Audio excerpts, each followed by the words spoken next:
Hi, everybody. Welcome back to Homeschool Minnesota. This podcast is an outreach of Minnesota Association of Christian Home Educators, MÂCHÉ. We're so glad you joined us today. So today we are on our sixth episode, correct, Mellany? Yeah. Sixth episode. I'm a little tired. It's been a day of our summer series on biblical self-care. And so we're just super excited to have Mellany back with us again, Mellany Zepelak, in order to talk about what it is that we're going to talk about today. Now, if you guys have been following us, and if you haven't, that's okay. It's recorded. You can go back to episode 1 and work your way through. We encourage you to do that because otherwise what we talk about today will be great and you'll enjoy it, but it won't mean as much to you if you haven't done the work in the beginning. So we want you to do that. Last week, our episode was a little deep, a little heavy, full of really good things. And so we had to talk about some things that were a little like forgiveness was a little bit, it's a lot. So we're very excited to bring on an episode that is a little more lighthearted and kind of fun for us and fun for you too. But first, let's recap. So Mellany, could you just share with us, kind of recap what we've been talking about so far? Yeah. So, like you said, Dale, we're on our 6th episode. So, the first 3 episodes laid the foundation for the entire series. So, again, if you haven't listened to them, they're really a great foundation. We talked about what is self-care, why is it necessary, how to overcome barriers to it, what happens without it. And it really laid the vision for our need for self-care. And then beginning in episode 4, we got into the practical application of self-care. We discussed how it starts with Jesus cleansing us and how forgiveness restores our relationship with others. So that leads us in today's episode where we're going to address the practical outer things that restore us. Now, throughout this entire series, you've heard Dale, you've heard me talk about it has remained the same that Jesus is the source of our self-care and you are a masterpiece of his creation. And masterpieces need to be cared for. Yes. And so we've talked about different aspects of a masterpiece. If you go back to session 1, you'll understand what we're talking about when we talk about restoring a masterpiece. It's a story that Mellany tells about a trip to Italy to see a beloved masterpiece and a very famous masterpiece that she wanted to see, and how it was completely covered with scaffolding and they were restoring it. And so it was just some different things that we've kind of used that to weave throughout this whole series. But today we're going to talk about the third and final step in restoring a masterpiece. So what is that, Mellany? Yeah, so you are a masterpiece. We always need to start there, and masterpieces need to be restored. And so the third and final step is revarnish the painting. So if you've been with us, we've taken the steps used to completely restore a painting, and we've applied that to our self-care. So what does varnish do? Now, I'm no painter, but from the research I've done, it adds a protective glossy coating. It makes an item shine. So as we apply this idea to our self-care, ask yourself this question: what makes you shine? When your inner world is restored, which is what we talked about in the last 2 episodes, what adds that protective glossy coating for you? So these are the practical outer things that restore you. That's so cool. I love that we get to talk about that part of it. It's so much fun. So first of all, how do we discover the things that make us shine? What are some things that we need to be looking for? What are some things we need to be kind of just doing a little bit of inner work on? What makes us shine? Yeah, so as always, Dale, I have a story. So this story, even though we're in episode 6, is really the beginning of my self-care journey. So about this time, 2 of my 4 children were born, and they were young. They were maybe 3 and 1 or something along those lines. And I have a monthly phone date with my dear girlfriend who lives in Kansas and I live in Minnesota. We're having our conversation and she asked me, "How often are you getting out by yourself?" And my response was something like, "Well, I think," she says, "No, it wasn't a whole lot." She says, "You need to get out 1 night a week by yourself starting now." She said, "Do things that are fun, do it." And it's so good when we have friends in our lives to encourage us with what we truly need. And I committed to her that week that I would get out and that I would talk with Pete, my husband, about setting up a consistent routine. But when I went out that week, Dale, 2 things happened. First, I didn't know what to do with myself. So after two babies, it was years of some continuous trials that we had. I gotten what I enjoyed. And then the second thing was that my friends' words kept circling around in my mind. Do things that are fun. Do things that are fun. Yet this strange three-letter word, fun, it felt foreign and Yeah. forgotten. I don't even know how to spell it. So anyway, I happened to be at Starbucks. So I pull out a Starbucks napkin and I begin to write whatever came to mind that sounded fun. So for me, that included things like walks, puzzles, games, coffee with a friend, travel, reading, and swimming. It felt feeble. It felt like silly even, yet it was an important step in rediscovering myself after so much pouring out, which especially happens when we have young kids. Yes. And so some sort of process like this can be a good place to start to discover what makes you shine. Yeah. I mean, just as simple as making a list of when I was single in college, what did I do that was fun? Or before I Hmm. was married, or when we first got married, what Yes. did I do that made things fun? Because it's true as we become mothers or fathers, because this isn't just women, guys, this is men too. All of us Yes. need this. Yes. As we become parents, we realize that we put that stuff aside a little bit because out of necessity, our child needs everything from us. They can't do anything for themselves for a good 3 or 4 years. Even get a drink of water, they need you to get up and do that for them, you know? Mhm. And so a lot of that just doesn't get done to help, you know. So you are the caregiver of these little people, and so you're giving up a lot of your things. And we don't want to do all this work that we've been talking about in the last 5 episodes. You know, do all this work and get to a point where we're feeling like, okay, I think we're good, and then not finish the job by protecting that. You know, the Amen. varnish doesn't just make you shine, it's a protective coating to make sure that all the meticulous, painstaking work that a person who is restoring a masterpiece has done doesn't just get blown away in the first 10 years of it being done. And it can easily be that all the work you do in your self-care could be very quickly one crisis away from being taken from you if you aren't making sure that you're protecting that self-care. Amen. So what do we need to remember as we consider the things that make us shine? There's got to be some things that we need to think about and remind ourselves of. Yeah. And as we've been talking about this whole time, we are a masterpiece of God's creation. Yes. So, for those who haven't listened to the whole series, this has been our foundational verse throughout the whole thing. So, it's Ephesians 2:10. It's from the New Living Translation. For we are God's masterpiece. He has created us anew in Christ Jesus, so we can do the good things which He planned for us long ago. And then we also, from Psalm 139, have a few verses that play into this. You created my inmost being. You knit me together in my mother's womb.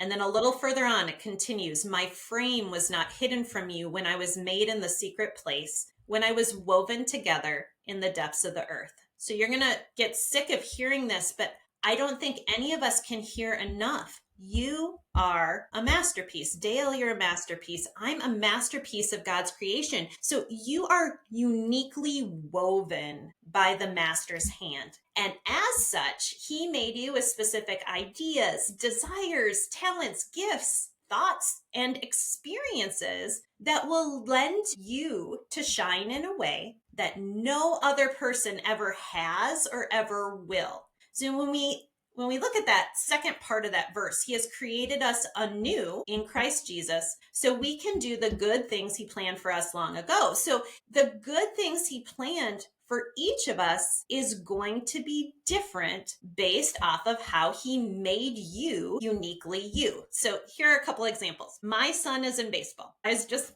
We updating were Dale just talking on about it. his baseball adventures of the week. So he loves baseball. He always has. He was 9 months old when he threw a ball across 2 rooms in our house. And my husband and I looked at each other in awe. He had an arm, and he still does. He's the pitcher for his team. So that said, recently he had a practice that was moved to Sunday. Now, we do what we can to keep our Sabbath day holy, holy as set apart, a day of rest, and we don't choose to participate in a lot of activities that day for the most part. There are always exceptions, but yet as we thought about it, so my husband and I were thinking about it, we realized that for our son, baseball is, and we chose to bring him to practice that day. And in his own words, he had great fun. Now, I share this because baseball is not restful for me. While it does make my son shine, it does not make me shine. It is not going to be something I'm going to go out and do that's going to restore me. Now, I could go swim laps for 30 minutes to an hour, and that would be incredibly refreshing and restoring to me. I was a lifeguard, a swim instructor, a competitive swimmer, a synchronized swimmer. I love the water. I always have.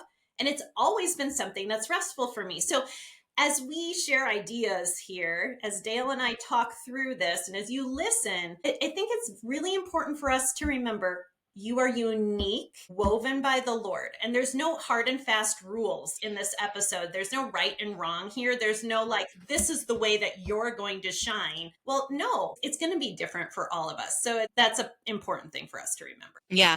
I know one of the things that makes me shine that I love when I can get in my kitchen and bake.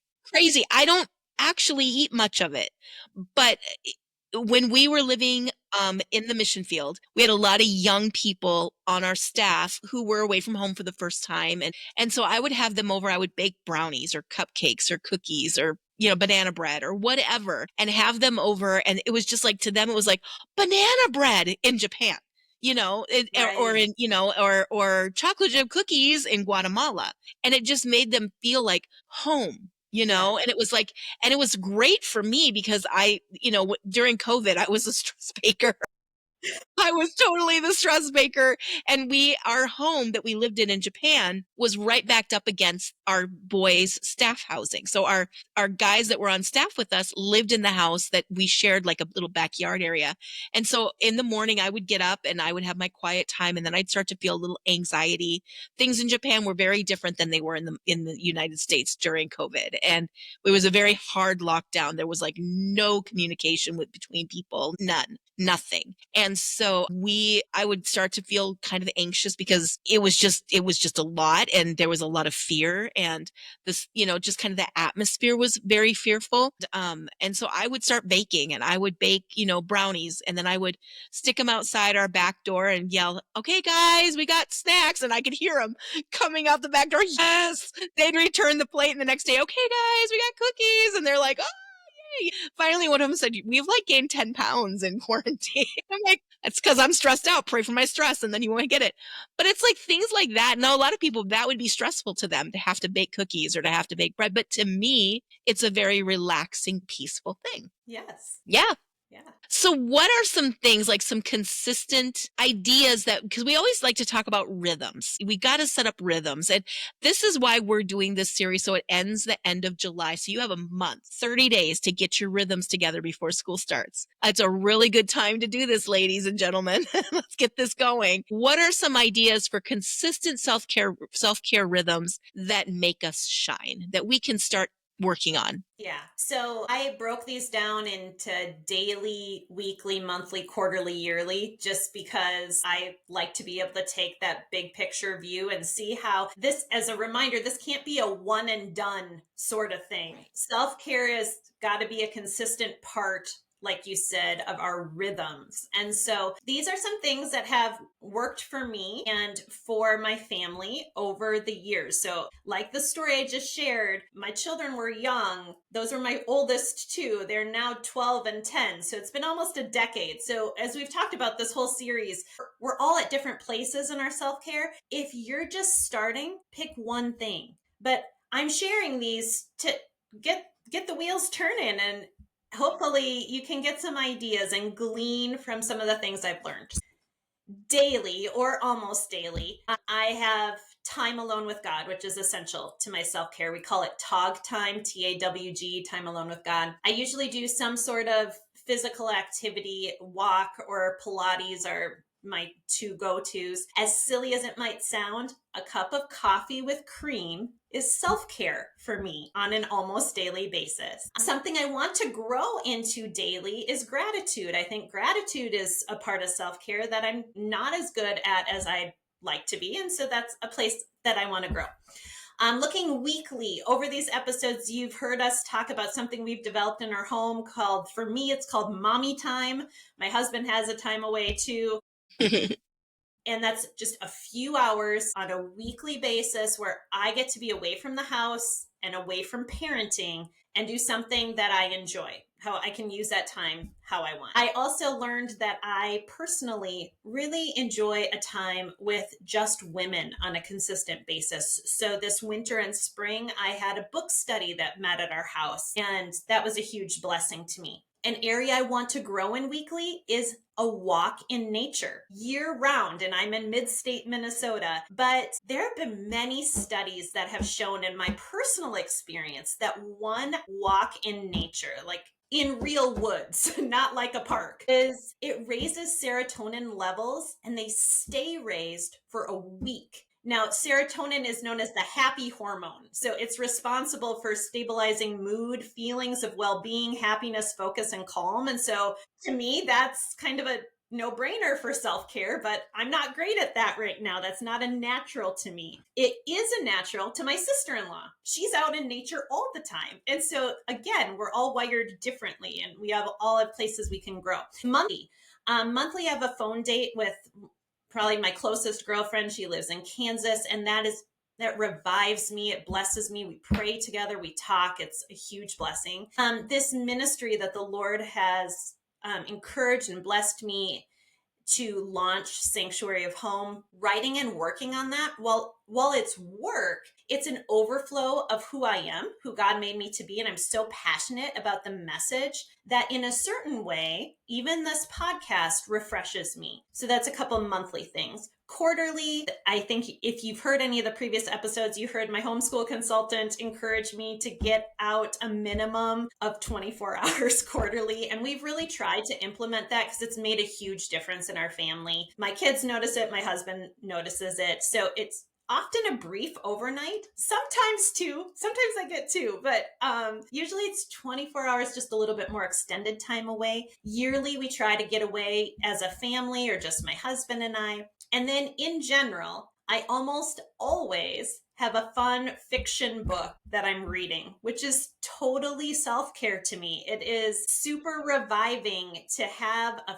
fun story that has nothing to do with my life. And if there's any drama, it will be resolved by the last page. So Exactly. those are just some ideas. Again, remember, I didn't start here. They've developed over time and they work uniquely for me and our family. And yet already, as I share this, I think of many things that I read to you earlier that I had listed on that napkin that are not incorporated into our rhythms. And I'd like to continue to grow and build them in. So those are just some ideas of what has come about, what's worked for us in terms of rhythms for our family. So yeah, go ahead. Well, I was just thinking too how you talked about your son and baseball and how it doesn't make you shine, but it makes him shine. It's a self-care thing for him. And sometimes we have to find out what makes our children. I think about my daughter, my second daughter. And when we first moved to Guatemala, she had a really hard time. And we had a supporter who knew that our daughter loved horses and said, if you can find a place for her to do horseback riding, I would love to pay for her lessons, just for her to have something that just she can grab onto that might help her adjust better. And so we did, and come to find out that was like such a big thing for her. And we didn't have any idea. We would have never known that that was something she was good at. And I think about different things that we've done with our kids throughout the years that made them shine, that made them feel like they were being taken care of and like that they were prioritizing and working it into their rhythms so that it becomes part of their life. And I noticed that my kids are so much better at self-care than I ever was. And Good. I think it's because we made it a part of our family rhythm, Mm, And so I think about the things like in our life, my life, that we need to that we need to build in and things that make us shine and how we need to find ways to make that happen. And yes. I Yes. think about with your children, it's not just about you, it's about them as well and helping them define those things. That's part of homeschooling in my Yeah. mind, is helping our kids find a way that they can become well-rounded, productive, healthy adults and be able to pass that on to the people that their families, the people they minister to, the people they work with, all of that, friends. I just think that's so, so important. And I like that application that you talked about, that story about your son, because it just really shows that it's up to us as a family, as parents, to give our kids that opportunity to have that self-care moment, that Yeah. time to shine. I think it's really great to think of it as a family and how we serve each other, and we Yeah. serve each other for different seasons. We serve my son for a season while he's in baseball, my daughter in gymnastics, my other daughter is pining to get into stuff, and we're just like, just wait. Like, we got to think of the whole family Yeah. rhythm with all the things we say yes to, and we're going to talk about more of that in the next Yeah. episode. But for those of you who are listening, so now you've heard baseball, you've heard swimming, you've heard horses, you've heard baking. So what is revarnishing for you? Like, what makes you shine?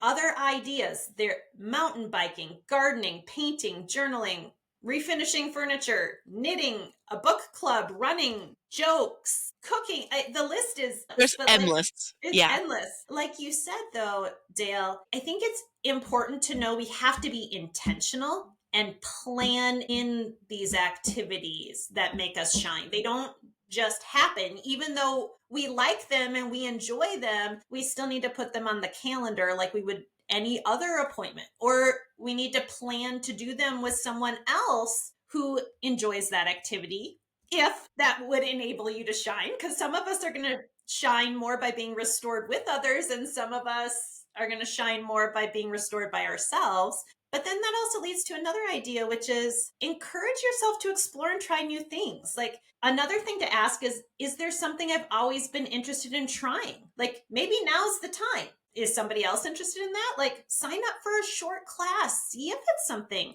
that might make you shine. Yep. So, Yeah. So what does the Lord say, Mellany, about all this stuff? And we're talking about things that aren't necessarily biblical. So are they considered frivolous by him? Is this something that just isn't important? What is it that the Lord is talking about when he's talking about, restore your soul, the things that restore your soul? yeah, I love this. And we had to answer this question, right? Because, like we've said through the entire series, Jesus is the source of our self care. So, what does the Bible say? I mean, I think oftentimes, I don't know, Dale, I grew up thinking this, and I think oftentimes I still do. I think we falsely imagine the Lord as a killjoy, as opposed to someone who has created all these things for our pleasure, Yeah. right? And Dale, you prayed a lot of this right before we started this episode. You didn't even know that this was in here. But so let's think about it. He made the wonders of the earth and then gave us eyes to behold them. Exactly. He made amazing fruits and then gave us taste buds to enjoy their sweetness. He gave us one another, and then he gave us the gift of touch to experience a loving embrace from a child or a spouse or a dear friend. And so here are just a few verses around this idea. Psalm 118 says, "This is the day that the Lord has made. Let us rejoice and be glad in it." Psalm 126, "Then our mouth was filled with laughter and our tongue with shouts of joy. Then they said among the nations, the Lord has done great things for them." 1 Timothy 6:17. Bear with me on this one because I'm going to read it in context, but then we'll talk about it. Okay. It says, "Command those who are rich in this present world not to be arrogant, nor to put their hope in wealth, which is so uncertain, but to put their hope in God, who richly provides us with everything for our enjoyment." Now, I didn't want to take that out of context. It's specifically speaking to the rich and where to put their hope. And yet also, it clearly states that God is the one who gives us these great gifts for us to enjoy. Joy. James 1:17, every good and perfect gift is from above, coming down from the Father of heavenly lights. If you read the book of Ecclesiastes, a relatively short book, in there it talks about there's a season for everything and there is a time to just enjoy. So I propose that you and we are made for the Lord's good pleasure. And as a masterpiece of his creation, we each uniquely reflect a part of him to the world that no one else can ever reflect. And so I think when we enter into our interests, our gifts, and our talents that he's given to us, that we actually honor how he made us and therefore bring him glory. And so I started to think about this and I thought, I think about each of my children and how incredibly different they are. But then I think, gosh, when they're deeply engaged in a project or wrapped up in a story or laughing in their play or intent on their sport, am I looking down on them? And I like begrudging them? Of course not. Like, I take delight in them and how they're made and how the Lord has given them pleasure in certain things. And so that's now the picture of how I imagine our Heavenly Father is with us. And also, I think it's important to remember that our inheritance is going to be joy and pleasure. Psalm 16:11 says, "You make known to me the path of life. In your presence is fullness of joy. At your right hand are pleasures forevermore." Now, obviously, the Lord is the source of fullness, of joy, and of pleasures. He's the source of it all. And yet, when we get to heaven in him, that's what we'll have. We'll have fullness of joy and pleasures as he originally intended. So I think we can be free to begin now as he made us. I love that. I think you're right. I do think about that. Like God could have created us where we didn't need food. We didn't, and even if we did, we just little wafers or, manna or whatever, would be all that we get. And we'd be okay with that because we didn't know any different and we didn't have taste buds anyway. So who cares? But he didn't. He gave us so much and he wants us to enjoy it. And same thing with like, music and art. And he Yes. gave our senses because he wants us to have pleasure in our life. And I think sometimes we think of pleasure as being frivolous, but really it's what protects our self care. It's what Mm, maintains what God, the work that God has done, the forgiveness, the salvation, the yes. all the things that we work so hard, that relationship with the Lord. And here's the deal. He wants to enjoy it with us. Yes. He wants it to be something that we bring him into, an opportunity for us to just use it to just go, walking through the woods. I love nature. Nature's one of my favorite things. And so when I get out of Minneapolis, let me tell you what, I'm the happiest person on the planet. Like, look at all the trees. And I just love it. And so getting into where there's lakes and rivers, and I can't live where there's not a tree. I can't. I've been to North Dakota. I'm sure it's wonderful, but I need my trees, and I know they've got trees in North Dakota, but not like they do in Minnesota. I'm just saying. Right. And so I just, these are things that are important to my soul. And when I'm out there, it's like when I'm really enjoying the things that I'm meant to enjoy, I feel so close to the Lord. When I'm, Mhm. why do I stress bake? Because I know that God will bring peace to me. I know that his joy will enter my soul because I'm doing something that just kind of makes me go, Yeah. okay, it's all going to turn out fine because this recipe worked out. Everything's going to be fine. You know what I mean? And somebody got to enjoy it. And it brings Jesus into my heart, into my soul. It helps me to put things in perspective. It helps me to realize that, what? Whatever happens, I have Jesus. And that's really the important thing is that I get to take him with me everywhere. He gets to take me anywhere he wants me to go. And I think that our pleasures are meant for us to realize just how much God delights in us. You had talked about that earlier and just how much he loves us. Mhm. Yeah, I love that. I love that. So, Mellany, every week we end with an invitation. So, what is this week's invitation? It's going to be a Yeah, fun one, I'll bet. it is a fun one. I have one more thought before I Yeah, do say that. that. Based off of what you said, I just love that idea how Jesus is with us in every aspect of whatever this is. And very likely didn't even mention what it is for you. And it's not always just one thing either. Like you're mentioning baking, I'm mentioning swimming, but there are a Yeah. myriad of other things that So help many me things. shine too. But I also think the idea crossed my mind. I don't think that while these are helpful, they can't fully sustain us and enable us to shine without the foundation of the first two steps. So, for those who haven't been listening to the whole series, as a reminder, the first step is clean it.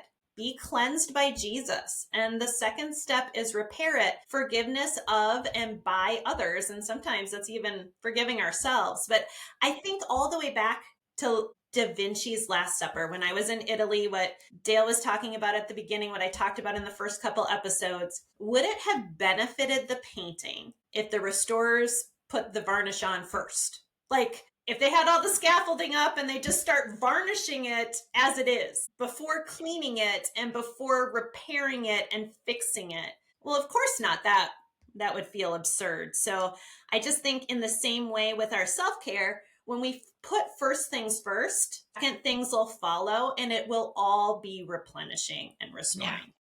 So good. Anyway, with our invitation, so you've listened to all kinds of ideas from Dale, from me, and probably things that are already you have In your going on in head. your mind. Yep. And so I invite you, this is the invitation of the week, to engage in this brief exercise. It only takes 15 seconds. Now, you can go longer if you want, but I'm trying to make something that's doable for us. And we all have a lot going on. It's summer. So grab a notepad and a pen and set at your phone for 15 seconds and answer the question, what is fun for me? What makes me shine? And then click go, and just the top things that come to your mind. You might only write down 2 or 3 things, maybe more if you write fast, or if you've put more than 15 seconds on the timer, you can choose what that's going to be. This life, it's rich, it's meaningful, it's worthwhile. It's also hard. So do things and enjoy the things that make you uniquely you. Plan in self-care activities that make you shine. Yeah, I love that. I love that. And just, you guys just go with it, run with it, see what Yes. happens, Yes. and it's not, we talk about this all the time. Practicing self-care is not selfish. It's actually the most loving thing you can do for your family. Trust me. And they will tell you the same thing if they're honest. Yes. You taking care Yes. of them yourself makes them happier. It's not narcissistic. It's not like you're focusing on yourself. And self-care always begins at the foot of the cross. Always, always, always. We can have all kinds of worldly self-care. It's only going to last as long as the next fad. But if we begin our self-care at the foot of the cross, it's going to sustain us. Yes. And so we want that. Thank you, Mellany, so much for today. This is fun. It is We have our fun one. last episode coming up, you guys, next week. Isn't that crazy? Good thing they're recorded. You can listen to them whenever you feel like you need to again. Yes. It's always a good thing. But I just want to thank you all for coming and being with us today. If you haven't already, don't forget to subscribe, like, share this with a friend. We appreciate your support at MÂCHÉ. Just so you guys know that we pray for you. We care about you. We love your feedback. If there's anything you want or need prayer for, or just have a question, please don't hesitate to contact us. All the information is in the description of this podcast. So we'll see you guys back here on Thursday for our next episode. We'll talk to you guys later. Bye.